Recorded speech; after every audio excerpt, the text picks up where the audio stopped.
G'day, what did the F1 drivers drive to the British Grand Prix? Well, it was a stunning array of cars. Probably my best drivers drove video for the year. I'm going to kick this episode off with one of two astounding cars that made their appearance at the track. This one, Lando Norris's very own Shelby Cobra. This turned heads on Thursday when, under sunny skies, Lando arrived with his trainer, parked in the driver's car park, which is just opposite the swipe gates, and then made his way into the track. But I had a look at some of the detail on this car because it doesn't have a roof. You can get a great look inside the car, including this plaque, which is on the dashboard. This is chrome and polished to a T, but he didn't drive it every day. On Friday, he drove this McLaren 720S, which is actually one of the hot laps cars. Why? It was wet. And Lando didn't want to get wet driving in the Cobra. And was it a long drive for him? No. He was actually staying at the Hilton Hotel, which is on the outside of the track, on pit straight. He could have actually walked across the bridge, which is what Oscar did, because Oscar drove no car on the weekend. He did the walk across the bridge, which is all of a couple of minutes. But he wanted to drive in to see his fans who wait out the front of the swipe gates for hours and hours over the 4 days of the event. But talking about this car, because it doesn't have a roof, Lando actually left his pass on the seat. Alex Albon went over and had a look inside the car to see what it was like, found Lando's pass and actually put up a post saying, "Hey, I've got your pass," eventually giving it back to him inside the paddock. But driving it in on Sunday, the conditions were fine when he arrived. But as you know, it did rain throughout the day. So did his car fill up with water? No, because he had his security guard and his trainer go out there and put a cover over it just for the rain. I have no idea what that car is worth, but my gosh, it looks spectacular. In past years, we've seen Daniel Ricciardo roll up at the track in his 720S McLaren.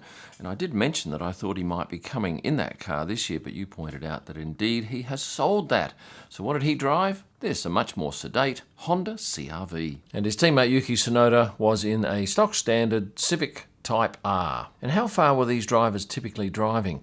Well, for some of them, not very far at all, because there is a compound where motorhomes are set up inside the track. Now, you might have seen my recent video where I talk about drivers' motorhomes and said that they are normally outside the track. This is the rare exception when they're allowed to park inside. They have their own security, and whilst fans do try to get close, they rarely succeed. So those drivers who stayed in that compound had a drive of probably a kilometre. And the way to tell if they were staying inside the track was to look at the windscreen, because when you enter the track each day, the people at the front gate would put a sticker on your window. So on the Sunday, when I saw one sticker on the car, I knew that that driver was staying inside the track.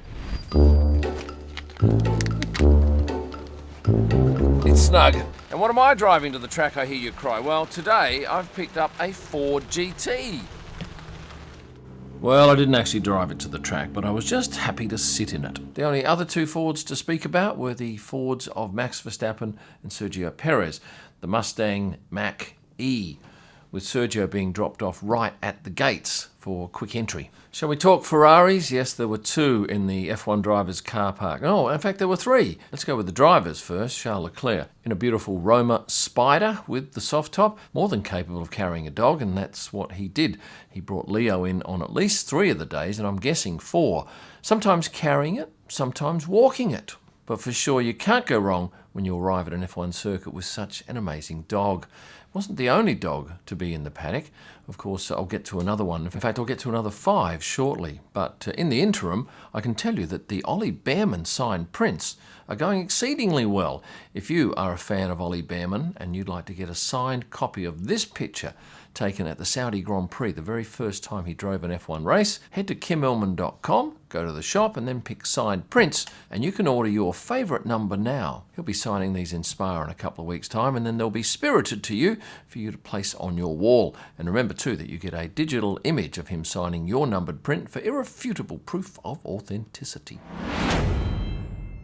And the second Ferrari driver, Carlos Sainz, in a Ferrari 286 GTS. Now, he actually picked up a Range Rover, I believe, from the airport and must have at some point changed it to this Ferrari. There was only one G-Wagon that I spotted. This is it. It was being driven by George Russell. This is the G63 version. I'm not sure if I'm a fan of this car. I have driven one a couple of times and I just didn't love it, but they are immensely popular, particularly in the Middle East. And Lewis Hamilton was in this GLS 450D.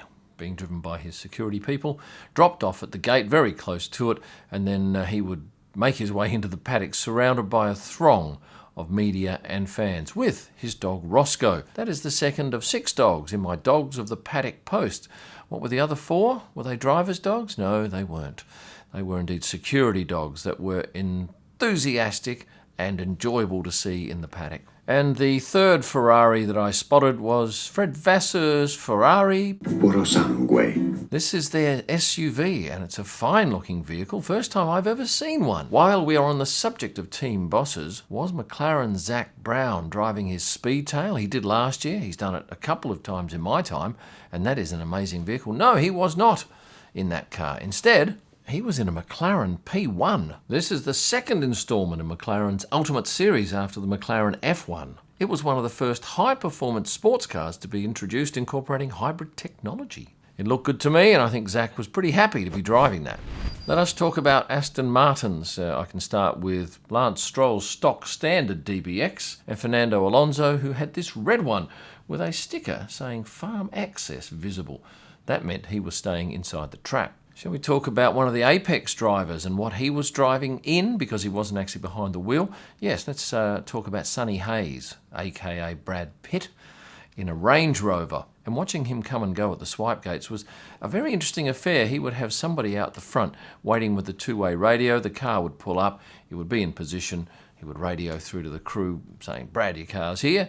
And then, of course, security would march him out, and he wouldn't go through the swipe gates. They opened the side gate for him, so it was much easier for him to get through quickly and jump into that Range Rover. And where was he going? Well, they had a production facility on the other side of the track. Next up, Zhou Guanyu was in an Audi, the RS4 to be exact, which is the high-performance variant of the Audi 4 range. And this car is ideal for a racing driver because it is the fastest, most sports-focused car based on the A4's B automobile platform. And Zhou's teammate Valtteri was once again on a bicycle. And in fact, I can tell you that Ao Komatsu also rode a bike because a couple of people sent me pictures that were out at the front gate, which is very handy to know how these people were getting to the track. But of course, if you were waiting at the front gate, you would have missed all of the drivers that were staying inside the circuit. I mentioned that Valtteri was on 2 wheels, another driver also on 2 wheels, Pierre Gasly.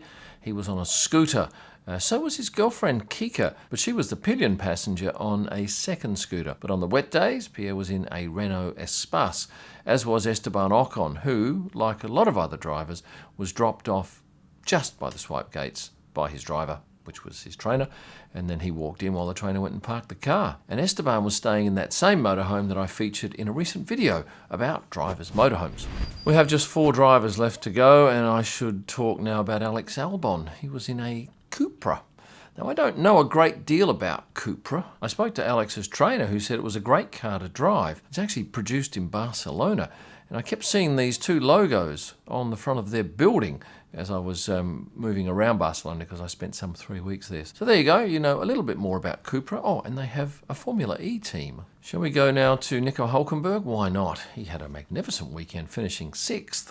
That's his second 6th in a row. But on the road, he was driving something a little more modest and a lot slower in a BMW 320i. His teammate Kevin Magnussen, well, he was one of 2 that I did not see, the other one being Logan Sargent, although I did ask Logan's trainer what he was driving, and he told me, and I promptly forgot. But still, you've had a couple of extra bonus cars this episode, and as I said up front, I think it's been the most interesting array of cars that I've seen all year, especially with the 3 Ferraris, the Shelby Cobra of Lando Norris, Zach's McLaren P1, and my spectacular-looking Ford GT, which was worth over £1 million. What's that in US dollars? Convert £1 million to US dollars. It's $1,278,412 US dollars and 70 cents. That's quite a valuable car. Which one? Now, just before I leave you, I want to rattle my own cage because today I hit the 500,000 follower mark on Instagram. If you're an Instagram follower, thank you very much for adding to that number. It is substantial. And if you're a subscriber to my YouTube channel, thank you. If you're not, here's your chance to press the subscribe button and like this video. And for a whole lot of extra content, head here and have a look, and head to the shop at kimellman.com for those new Ollie Behrman signed prints. Thanks for watching, and stay passionate. What about, what's his name? What about Zach